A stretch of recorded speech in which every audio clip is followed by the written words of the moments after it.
Welcome back, everybody, to the Annoying LA Couple podcast. Hello, welcome back. So, we're going to talk about what's on everybody's minds. GME, GameStonk, the big squeeze, the big Reddit-fueled GameStop saga extravaganza. Now, I think you're less involved in it than I am. I first heard about this on Thursday. Well, no, I heard about this a little bit in the news and on Reddit, but I didn't really pay attention. It all came out of this forum called Wall Street Bets, where they make risky plays on different stocks. And I guess they decided that these hedge funds were shorting, which is basically, from what I understand, I'm not a financial advisor. He's really not. Not at all. Betting that the stock price for GameStop, for instance, will go lower. And if these hedge funds win the bet, then they make a bunch of money. But if they lose the bet because the stock price goes higher, then they have to pay a lot of money to cover their losses, and somehow it makes the stock price go up even more. I don't fully understand it, but a bunch of Redditors decided, hey, screw you. We're going to decide to all band together and push the price of GameStop through the roof, to the moon, as they like to say. I'm kind of curious, because I see a lot of people doing investments and they trying to jump in the bandwagon. I wonder who started. Is it a specific person that you're aware that kind of started? There's a guy named Deep Effing Value, who's a Redditor. He also runs a YouTube page called, I believe, Roaring Kitty. And he's one of the main guys behind pushing this up. He's got, at one point, the amount of stock that he bought, because he bought it when it was worth $4 a share, because the GameStop stock was really not worth much. Well, they're shutting down. They're shutting down. The stores are shutting down. Yeah, exactly. So he bought a ton of it when it was at $4 or $8 a share. He's worth, last week, his shares were worth about $48 million. And they've dipped as the stock has dipped. It's been going, it's a tug of war. I only came into this story on Thursday. I was told about it on Wednesday. I decided, you know what? Thursday, I'm going to buy a few shares. How many shares you got? Well, I initially, should I say? Yeah, screw it. We're honest with our audience. I bought 4 shares. I'm not a whale. It's $100 each, something like that? No, the shares were going, when I got them, I tried to get them at $209, but the price I got them for was $230. And so how much are they worth now? I bought those shares, and it was a roller coaster. The next, after hours, because apparently, I didn't know this either. Some people can make trades after the stock market closes. I told you that the other day. I said, the weekend that you bought, I said, they do it over the weekend, even if the stock market closes. It just baffles me because we can't do that. Well, you're not personnel for trading. Yeah, but I'm sitting there watching the stock that I bought during work hours, and now it's tanking after hours. So, do you regret it? Well, the next morning, I wake up and it's going through the roof again, and it's up. I'm up over it's up to 330, 348. I think at one point it was even 418. This is a stock that was $4 not too long ago, and so everyone's talking about there's going to be a big gamma squeeze, whatever that means. That's coming on Friday night because the options trader, the guys who shorted it, they want to adjust it. They have to pay up. They have to cover their losses. So everyone's expecting this big gamma squeeze that's supposed to push it through $1,000 a share and beyond this current week. This is Monday now. Monday, what is it? February 1st. So I go to bed on Friday night thinking, okay, listen, I could have sold all my shares today, taken a nice little profit, but I didn't. I said I'll hold through the weekend, and then come Monday, to the moon. Yeah. I've got diamond hands. They have real quick. They just said they have a thing that they on the Reddit forums, because I'm now following all the threads trying to figure out what's everyone going to do. We're selling, we're keeping, hold. Everyone says hold, hold, hold. If you hold, you've got what's called diamond hands, and if you sell, you have paper hands. I don't know how they came to that conclusion, but that's what they call it. I'm sorry. What were you going to say? I think they kind of probably this movement of protecting GameStop stocks, or kind of make sure that inflates, I think has to do with probably the gamer loyalty. people are talking a lot about that in the nerd culture, which is like Reddit is the biggest like news source for the nerd community. So I think it's interesting. I think it has to do kind of the same way like Blockbuster closed, but right by the time they were closing, this is exactly what happened. So I think like people that probably have like that nostalgia feeling nostalgia with the Blockbuster, because they did that to Blockbuster. They exactly what they did to GameStop. They did it then. But people didn't really respond back the way they did it now. But I think they probably wish they did, and now that was kind of like a revamped because it's closing. It's closing. Like games you can buy these days on streaming platforms, just like movies you can buy. You can watch in your Hulu, Netflix, or whatever. And games are the same thing. If you have a console or an Xbox, you can buy online from the cloud, or you can buy it directly on the website of the company if you have like a compatible device that will make it work. Yeah. So like going to a store to buy a game is not something that's gonna happen anymore. And a lot of the equipment or a lot of the accessories you can buy either online or you buy at a Target or big retailers. So GameStop is literally going out of business.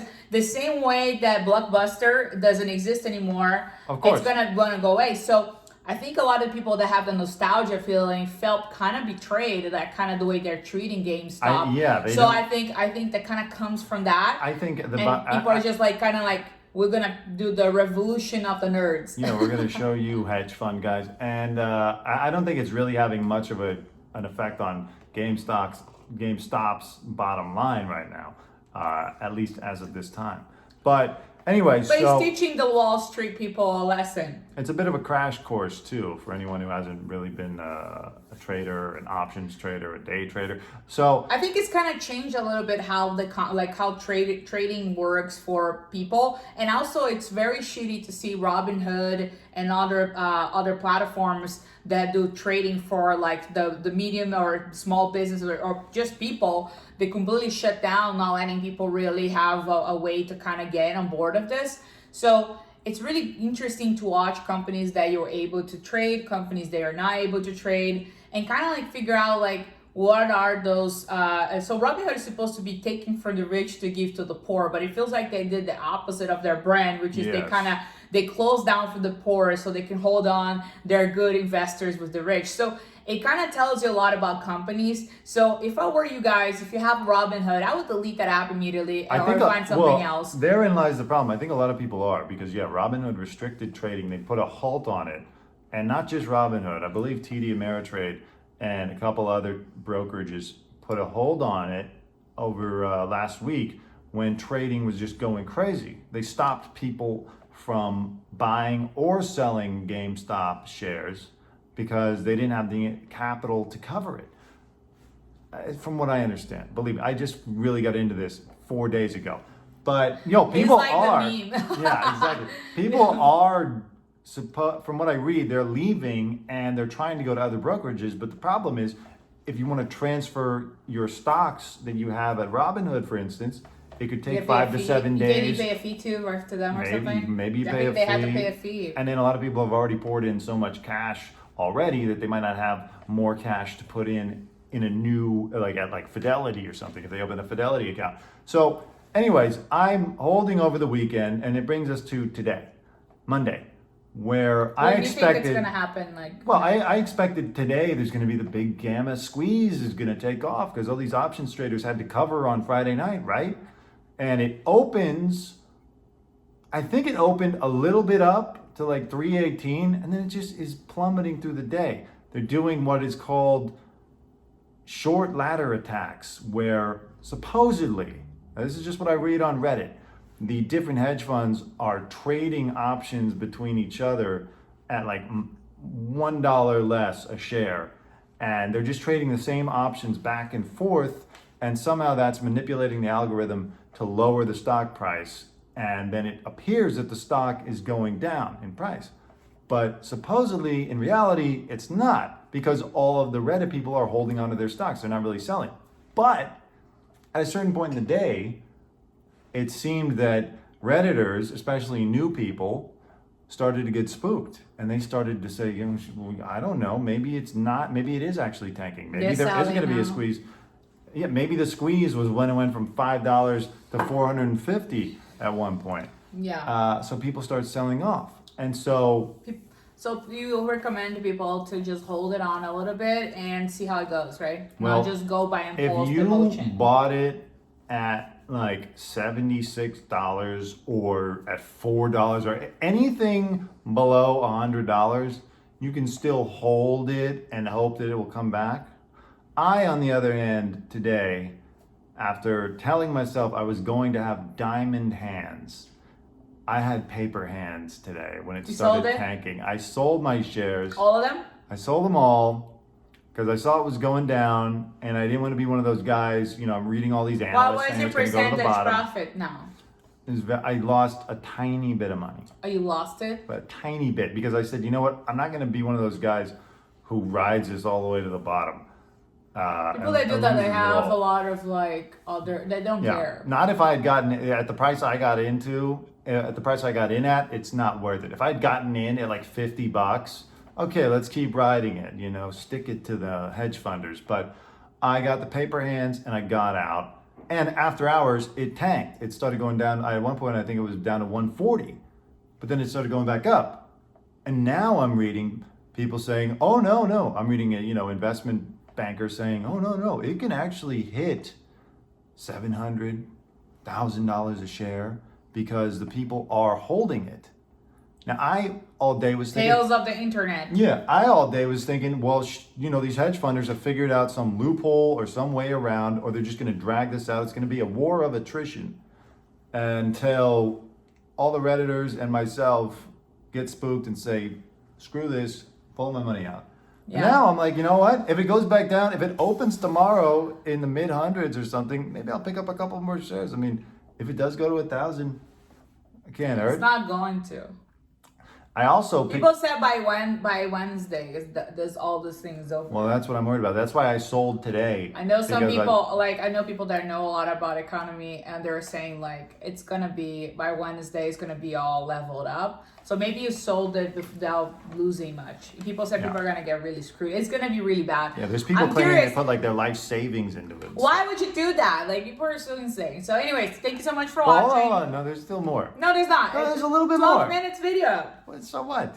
This is the hottest thing on the internet right now Okay. in the financial world. Sure, go ahead. The problem is it could actually, I think it could reach those heights of $1,000 a share or more. People keep referencing the Volkswagen squeeze back in 2008, where somehow the shares of Volkswagen got up to $34,000 a share. Now, who's going to buy it at that price? I have no idea. But people keep saying that that's a possibility here, but the game appears to have been rigged. Robinhood and others deciding to halt trading, and then they finally let you in again and you can buy one share, or they automatically sell it for you. They're or your controlling others. the game. Yeah, they're controlling it, and the hedge funders are trading back and forth, and they're finding loopholes. They're just going to short the market. They're just going to keep paying the interest on the shorts and hope everyone gets bored, hope everyone gets scared and pulls their money out so that the stock price goes down and it covers their option, or, whatever it is. You know what it is if you know what this stuff is. You know what I'm talking about. And also, like there are concerted efforts, it seems, to convince people that AMC, which Nokia, and silver. Today they tried to claim that silver was being pushed by Redditors to make the squeeze. There was nothing on the Reddit boards about buy silver will make the silver squeeze. It was weird watching the financial news media completely try to Disregarding put this everything. propaganda out that Wow. Redditors were trying to drive silver up because I guess some of the capital firms had money, have like long silver holdings. So That's if people are weird. buying silver, it gives them more money to help cover their losses on the GameStop. They're trying to make the news so people controlling the Reddit people. They're Yeah. trying to herd the sheep. It's insane. And even with AMC and Nokia, which I also bought last week because those were trading at like $7 a share, 10, 13, 14. I thought, oh, okay, I'll buy a bunch of those too. And I dumped AMC today as well because that was going down. And Nokia, I'm at a loss for. Luckily, I didn't buy too much of it, but it's still crazy. But these paper hands might still pick up a few more shares of GME if it drops. I might have Okay. learned my lesson, and I might have to get those diamond hands going It comes- and ride this to the moon, to 1,000. It has the name has to do with that game when you're a kid. It's called paper, rock, and scissors. So you said a rock is diamond. Oh, okay. Interesting. Well, listen, can I borrow a few $100 From who? from you to pick up some more GME? How about just buying me a nice birthday present? My birthday is in a week, so I was Buy you a actually share. 7. No, I don't want that. I want a nice gift. And anyway, so yeah, my birthday's coming. So if you guys want to give me a gift, just leave a comment down below. If you want her to have a nice gift, please send the GME stock to the moon so I can really afford something. No, you shouldn't be asking things from me. You should be giving things to me. Right. Thank you, and we'll keep you updated on our stock adventures. Thank you so much for watching. Like, subscribe, and turn on the notification bell so you know when I'm going to be posting new videos.